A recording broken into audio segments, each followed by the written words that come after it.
যেতিয়া জুবিন দা ছিংগাপুৰত ঢুকুৱা বুলি গম পালে সকলোৱে আৰু অসমত হাহাকাৰ লাগি গ'ল আৰু সিদ্ধাৰ্থহঁতো লুকালে আৰু তাৰ পিছত গৰিমা শইকীয়া গাৰ্গৰ এটা বিস্ফোৰণ পোষ্ট ফেচবুকত কিহৰ বাবে তেখেতে সেই পোষ্টটো দিছিল জুবিন দা ঢুকুৱাৰ পিছতে গৰিমা শইকীয়া গাৰ্গে এটা ফেচবুক বিস্ফোৰণ পোষ্ট আপলোড কৰিছিল তো সেই পোষ্টটো কোনে দিব কৈছিল আৰু কিহৰ বাবে দিছিল একদম প্ৰথম দিনা গৰিমা শইকীয়া গাৰ্গৰ এটা বাইক লৈ কিনে ছ'চিয়েল মিডিয়াত কিহৰ ধুমুহা আহিছিল আৰু কি কাৰণে তেখেতে এই বাইকটো দিব লগা হৈছিল আৰু কি কাৰণে তেখেতে এই পোষ্টটো ফেচবুকত আপলোড কৰিব লগা হৈছিল শেষ বুলিলে যিহেতু শেষ নহয় আকৌ আৰম্ভ হয়তো গৰিমা শইকীয়া গাৰ্গ বয়ে সেইদিনা জুবিন দাক গুৱাহাটীত আহি পোৱাৰ পিছত ডেড বডিটো কি কথা পাতিছিল আৰু জুবিন দাৰ লগত শুনি আচৰিত হ'ব একদম প্ৰথম দিনা মোৰ এটা ছ'চিয়েল মিডিয়া বাইট লৈ পেলাই সেই কথাটো বহুত আলোচনা হৈছে যে মই সিদ্ধাৰ্থক আহিবলৈ দিয়ক বুলি মই অনুৰোধ কৰিছিলোঁ হয় মই তেতিয়া এইটোৱে বুজিছিলোঁ যে জুবিনৰ লগত সিদ্ধাৰ্থে আছে তাৰ আগৰ সময়খিনি মই সিদ্ধাৰ্থৰ লগতে যোগাযোগ কৰি আছোঁ বা তাৰ ছিংগাপুৰৰ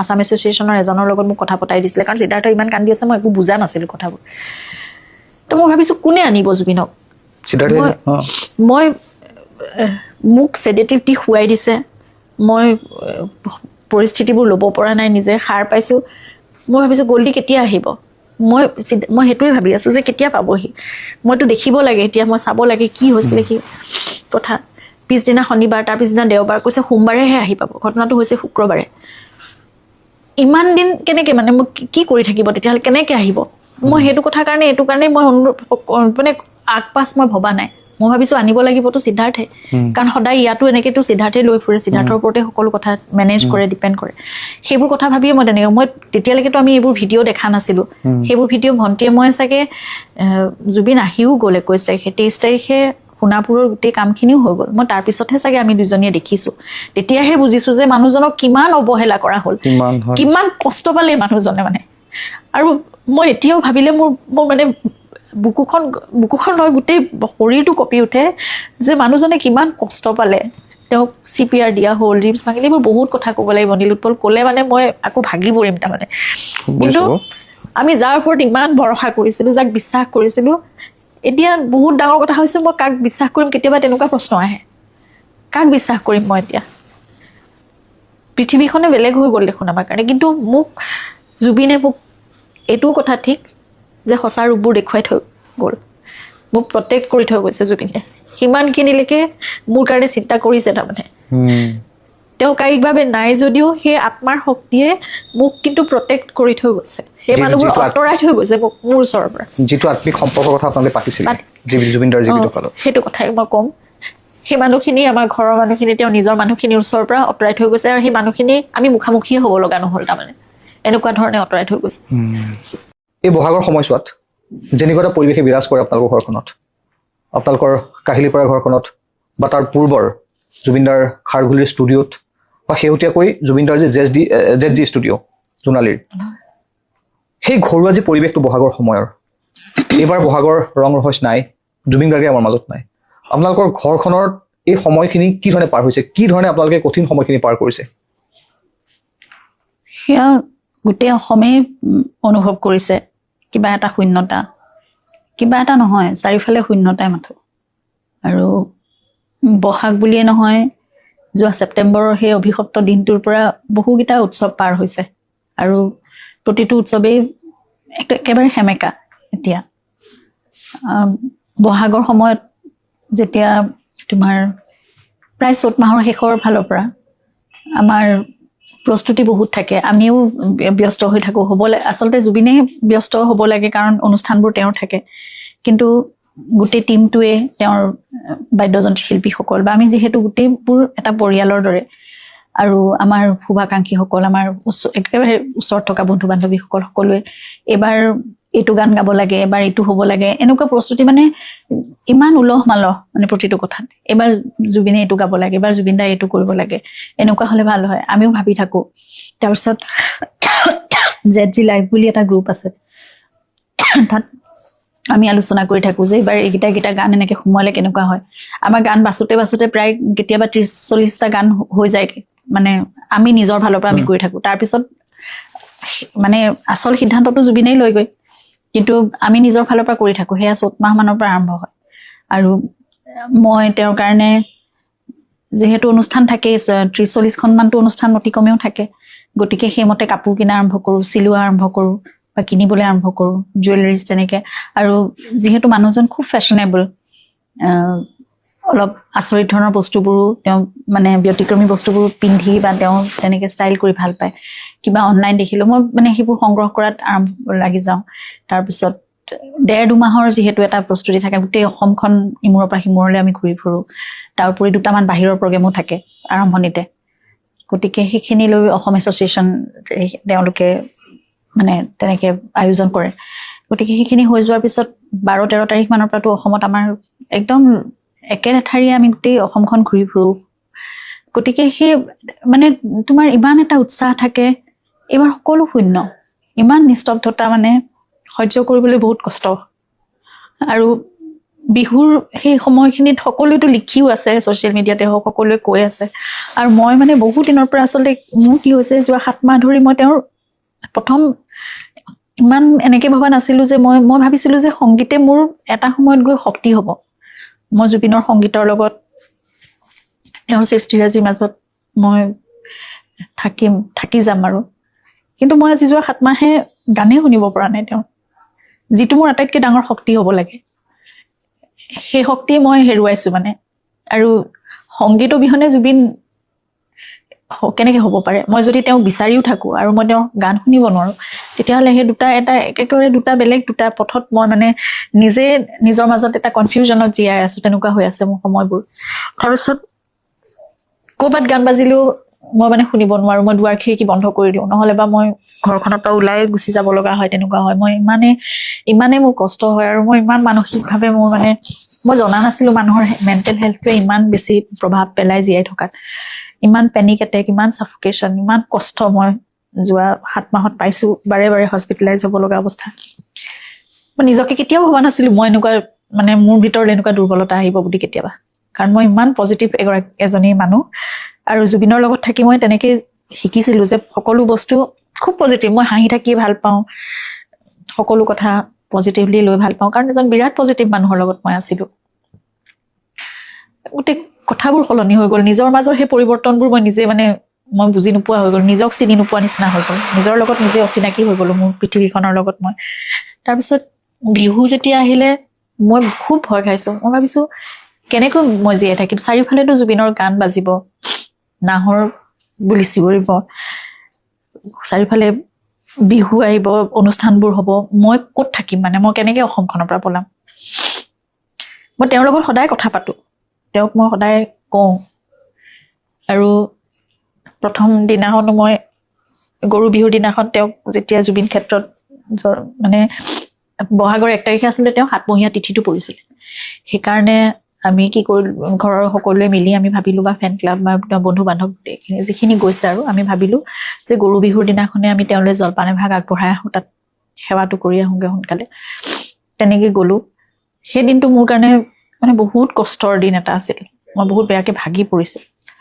আৰু তাৰপিছত 1 তাৰিখে আমি নিয়মখিনি যিখিনি কৰিব লাগে সকামৰ সেইখিনি কৰিলোঁ। মই সদায় এসাঁজ ভাত ৰান্ধি দিওঁ প্ৰতি মাহে, সেয়া আগবঢ়োৱা হয়। সেইখিনি বৰ আগ্ৰহেৰে কৰোঁ। মোৰ এনেকুৱা লাগে সেই সাঁজ ভাত যেন তেওঁ সঁচাকৈ খাবলৈ আহিব, মই তেওঁ ভাল পোৱা বস্তুবোৰ ৰান্ধোঁ। কিন্তু তাৰপিছতে মই সত্যটোৰ সন্মুখীন হ'ব লগা হয় যে সেইখিনি নদীৰ পাৰতহে আগবঢ়াই থৈ আহিব লাগিব, পিণ্ড দিয়াৰ নিচিনাকৈ সেইবোৰ নিয়ম হ'ব লাগিব। যেনেকৈ যি নহওক, সেই দিনটোৰ মই তেওঁৰ লগত বহুত কথা পাতিছোঁ। ইমান মানুহ আহিছে, কিন্তু তাৰ মাজে মাজে মই অনবৰতে তেওঁৰ লগতে কথা পাতি আছোঁ যে তুমিতো কৈছিলা শেষ বুলিলেতো শেষ নহয়, আকৌ আৰম্ভ হয়। মোৰ জীৱনৰ বা আমাৰ জীৱনৰ সেই একাত্ম হৈ থকাৰ আমাৰ যাত্ৰাটো এইখিনিতে কি শেষ হ'ল নেকি? ইয়াৰ পিছত মই কি কৰিম তেতিয়াহ'লে? মই কেনেকৈ জীয়াই থাকিম তেতিয়াহ'লে? তেওঁৰ লগত মই তেনেকৈ কথা পাতি আছোঁ, মোক কিবা এটা উত্তৰ দিয়া, মই কেনেকৈ আগবাঢ়িম? আৰু আমাৰ জীৱনটো মই তেওঁক যেতিয়াৰ পৰা লগ পাইছোঁ সেই 30টা বছৰে, সংস্কৃতিৰ কথা, মানুহৰ কথা, সমাজৰ কথা, প্ৰকৃতিৰ কথা, নতুন প্ৰজন্মৰ কথা, তেনেকৈতো আমি গৈছোঁ।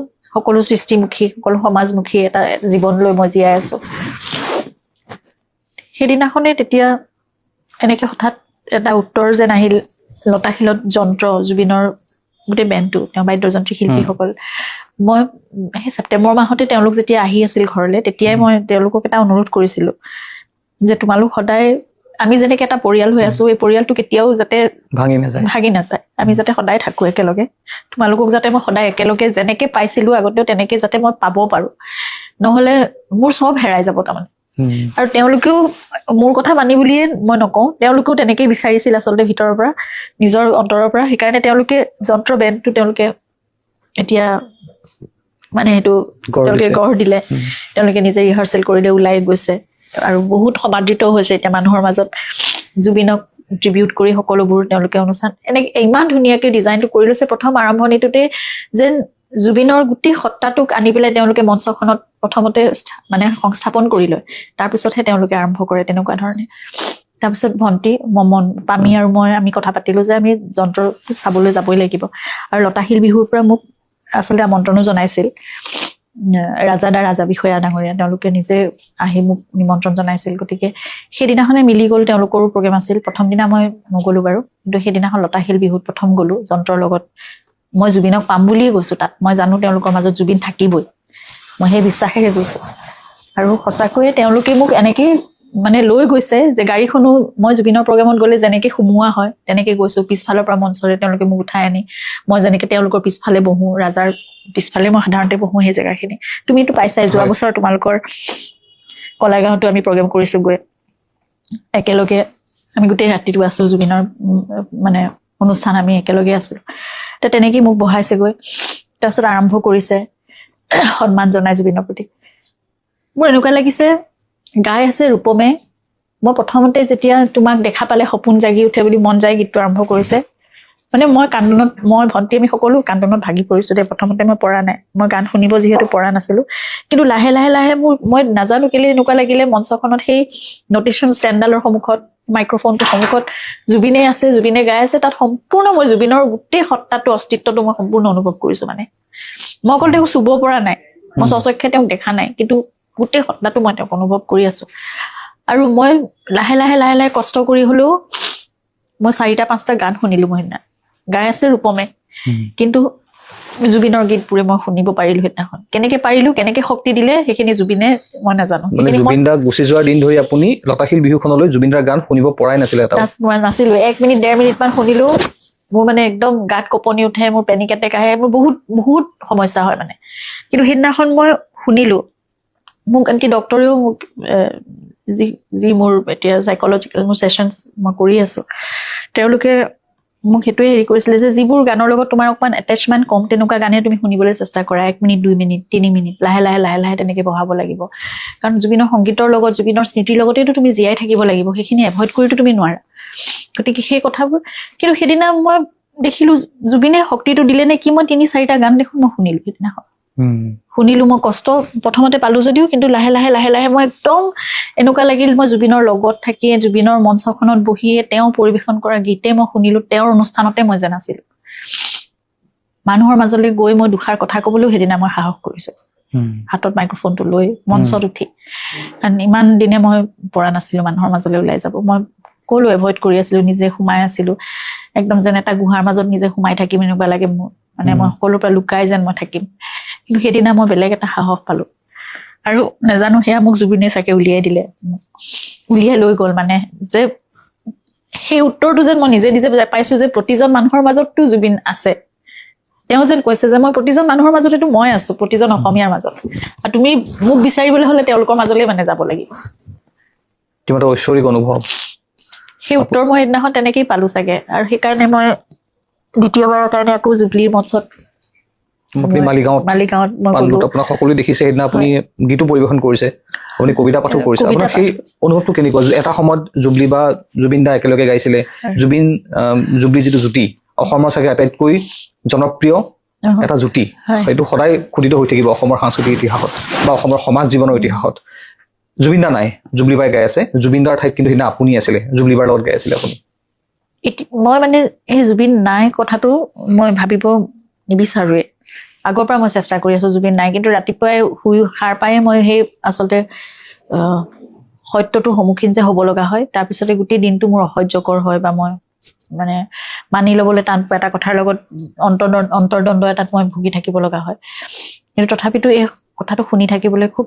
বেয়া লাগে এতিয়া সেইদিনাখন কি হ'ল মই লতাশিলৰ পৰা অহাৰ পিছত তেওঁলোকে যন্ত্ৰৰ আমাৰ গোটেইখিনিয়ে মানে পাৰ্থ, ৰাজা, দীপকেশ, প্ৰিয়াংকু, ঋষভ, অঞ্জন সকলোৱে মানে তেওঁলোকেও খুব ভাল পালে মই যে আমি গ'লো কাৰণে। আৰু আহিবা, লৈ যাম তোমাক লৈ যাম লগত। আগৰ পৰাই কৈ আছে দেই, প্ৰিয়াংকুহঁতেও কথা পাতি থাকে যে ওচৰত প্ৰগ্ৰেম হ'লে লৈ যাম আপোনাক এনেকে। মোৰো সেইদিনাখন এনেকুৱা লাগিলে যে মই যাব লাগে, মই গ'লে মই জুবিনক পাম, গতিকে মই যাব লাগিব। কিন্তু মই গৈ কৰিম কি, তেনেকুৱা ধৰণে মই ভাবি থাকোঁতে মই কৈছোঁ যে মই জুবিনৰ লগত সদায় কথা পাতোঁ, কি কৰিম মই। তেনেকে কথা পাতোঁতে মোক তেওঁ মানে আজি 3-4 দিনমান আগৰ পৰা 3টামান শাৰী তেওঁৰ কবিতাৰ মোৰ মনলৈ আহি আছিল। ক'ত পঢ়িছিলোঁ মই সেই কথাটো মোৰ মনত পৰা নাই। মই ৰাহুলক সুধিছোঁ, ৰাহুল গৌতম শৰ্মা, তাক ফোন কৰি সুধিছোঁ। ৰাহুলে উলিয়াই পেলাই কৈছে এখন শব্দ অনুভূতিত এটা কবিতা আছিল সেইটো। এনে কবিতাবোৰ চুটি কবিতাই লিখে, গতিকে সেইকেইটা এটা জুবিনৰ এনেকুৱা কবিতা আছে। সেইটো চাগে মোক সেইটো উত্তৰ দিছে নেকি, যে মোৰ কবিতাখিনি আছে মানে। নহ'লে মই মঞ্চত গৈ কি কৰিম? মইতো গান গাব নাজানো, মই সংগীতৰ নহয়, মই কৰিব পৰা একো নাই, মই নাচিব গাব নাজানো, মই একো কৰিব নোৱাৰো। বিহুৰ লগত সংগতি ৰাখি মই কি কৰিব পাৰোঁ? আৰু গৈ মই তেওঁলোকৰ পিছফালে বহি অকল প্ৰগ্ৰেমটো চোৱাৰ বাহিৰে মই কি কৰিব পাৰিম? সেই শাৰীকেইটা মোৰ মনলৈ কোনো কথা নাই, বতৰা নাই, আহিয়ে আছে 3 দিনমান ধৰি। তাৰপিছত মই ভাবিলোঁ সেয়া তেওঁ কৈছে নেকি চাগে। তাৰপিছত মই এদিন এনেই মানে কথা পাতি আছোঁ, মোৰ পৰিয়ালৰ মানে গেট টুগেডাৰ এটা নিচিনা আছিলে, মই বৌ এগৰাকীৰ লগত কথা পাতি আছোঁ মই। তাৰপিছত মই এনেই সেই ZG Life Forever গ্ৰুপটোতে মই সুধিলোঁ, মই কৈছোঁ জুবিনে লিখা 2খন কবিতাৰ পুথি আছে, শব্দ অনুভূতি আৰু জুবিনৰ পদ্য। কবিতাবোৰ আছে, মানুহে পঢ়িছে যদিও বহুত চৰ্চা হোৱা নাই বা বৰ বেছিকৈ চলি থকা নাই, চৰ্চিত হৈ থকা নাই কথাবোৰ। মই কৰিব পৰা এটাই কাম আছে, মই কবিতা পাঠ কৰিব পাৰিম জুবিনৰ। যদি তোমালোকৰ মানে সংগীতৰ লগত গানৰ লগত মই এনেকে মিলাই পেলাই কিবা এটা আমি কৰিব পাৰোঁ নেকি, 2-3 মিনিটৰ মই 2টা যদি কবিতা পাঠ কৰিলোঁ, তেনেকুৱা ধৰণে মানুহে ল'বনে বাৰু? মানুহ বৰ হ'ব নেকি? কাৰণ বিহুৰ মঞ্চ, দৰ্শকসকল বা শ্ৰোতাসকল আহে বেলেগ ধৰণে। তেওঁলোকে খুব ভাল পালে কথাটো, যে খুব ধুনীয়া এটা মানে কথা ভাবিছে। জুবিনদাৰ আমি যিহেতু জুবিনদাৰ সৃষ্টি বা জুবিনদাৰ কৰ্মৰাজিকে আমি যিহেতু সকলো উপস্থাপন কৰিছোঁ, আমি চেলিব্ৰেট কৰিবলৈ চেষ্টা কৰিছোঁ, বা সেয়াই ৰাইজৰ আগত আমি বজাইছোঁ, গাইছোঁ, সকলো কৰিবলৈ চেষ্টা কৰিছোঁ। গতিকে জুবিনৰ কবিতা তাত কিয় থাকিব নোৱাৰে? তাৰ পাৰ্থই মোক মানে যিহেতু একদম নিজৰ ভণ্টিৰ নিচিনাকে ভাবে, তেওঁ কৈছে এইবোৰ ৰিকুৱেষ্ট কৰিছোঁ, পাৰি নেকি, তোমালোকৰ মতামত বিচাৰি এনেকৈ কথা নক'বা, তুমি যিটো কৰিবলৈ মন গৈছে সেইটো কৰিম বুলি কোৱা। খালি আমি ভাবোঁ, আমি কৰোঁ, কিবা এটা হেৰিটো হ'ব, ডিজাইন এটা হ'ব, কিবা এটা হ'ব। মানুহে বেয়া লাগিলে বেয়া লাগিছে বুলি ক'ব, ভাল লাগিছিলে ভাল লাগিছে বুলি ক'ব, শুনিব। মন নগ'লে যদি বেয়া পায় তেতিয়া নুশুনিব। কৰাচোন, কৰি চোৱা। তাৰপিছত তেনেকে 2-3টা কবিতা, 2-3টা গানৰ লগত এনেকে ভাবিলোঁ। কিন্তু এতিয়াও আমাৰ ডিজাইন কৰা হোৱা নাই, আমি কৰিম মানে, কথাটো ভাবি আছোঁ, আমি ভালকে ভাবিম। সেইটো হয়তো সৰু ছেগমেণ্ট এটা আমি তেনেকে কৰি ল'ম, ছন্দ, কথা আৰু সুৰ মিলাই পেলাই। তাৰপিছত এই কথাটো শুনি জুবলিয়ে মোক লগে লগে, সেইদিনাখন জুবলি প্ৰগ্ৰেমে আছিলে, আমি একো প্লেন কৰা নাছিলোঁ, মাত্ৰ জুবলিয়ে মোক কৈছে মোৰ গানৰ লিষ্ট এয়া, গলিদাৰ এইকেইটা গান মই গাওঁ, ইয়াৰ লগত তুমি মিলাই, বা তোমাৰ যদি বেলেগ কবিতা তুমি ভাবিছা সেই গানটো মই উঠাই ল'ম লাগিলে, তুমি ব'লা মোৰ লগত। তেনেকেই গ'লো। জুবলিৰ হাজবেণ্ড অমিতাভেও বহুত জোৰ দিলে, বৌ যোৱা, কৰি চোৱাচোন, তুমি নোৱাৰিলেও নাই, একো নাই, তুমি মাত্ৰ মাইক্ৰফোনটো হাতত লৈ চোৱা, তুমি থিয় হৈ চোৱা মঞ্চখনত। আৰু সেইটোৱে মানে হ'লগৈ মালিগাঁও বিহুত। যেতিয়া আপুনি মালিগাঁও বিহুখনত জুবলিবাৰ সৈতে গানটো গুণগুণাই আছিলে, গাইছিলে যেতিয়া গানটো, সাধাৰণতে কি হৈছিলে আগতে? আপুনি কৈছে, সকলোৱে জানে যে আপুনি ষ্টেজৰ জুবিনদাৰ পিছফালে বহি থাকে, সন্মুখত দৰ্শকে, ৰাইজে জুবিনদাৰ গান শুনি নাচি থাকে, আনন্দ ফূৰ্তি কৰি থাকে। জুবিনদা মানে বহাগ, জুবিনদা মানে যেনেকে আমি কওঁ অসম বুলি, বহাগ বুলি ক'লে জুবিনদা, জুবিনদা বুলি ক'লে বহাগ। এতিয়া জুবিনদাৰ অনুপস্থিতিত কায়িকভাৱেহে নাই, কিন্তু মানুহজন আছে আমাৰ মাজত, আছে। জুবিনৰ সত্তা, জুবিনৰ অস্তিত্ব ক'তো নাই, কেতিয়াও নেহেৰাই। আৰু জুবিনে অসম এৰিতো যাব নোৱাৰে ন, কেতিয়াও মানুহখিনিৰ মাজত সদায় থাকিব। যিজন মানুহে এৰি থৈ আহিছিলে বলিউড, সেইখিনি সময়ত যেতিয়া আপুনি দৰ্শকৰ সন্মুখত গৈ গীত পৰিৱেশন কৰিছে, জুবিনদাৰে গীত পৰিৱেশন কৰিছে, জুবিনদাৰ ঠাইত আপুনি থিয় হৈ গীত পৰিৱেশন কৰিছে। গীত পৰিৱেশন নহয় মানে, জুবলিয়ে মোক মানে বাৰে বাৰে এনেকে হাতেদি তাই চুই আছে, মোক আগৰ পৰা কৈ আছে যে তুমি মন গ'লে তুমি যিটো গুণগুণাই দিবা। মোৰ কোনো কণ্ঠত সুৰ নাই, মোৰ একো মানে মই গাব পৰা, মোৰ অকমানো মোৰ সেইটো হেৰি নাই, মানে কি বুলি ক'ম, মানে গাব পৰা যিটো তোমাৰ গায়কীটো মোৰ ভিতৰত একেবাৰেই নাই।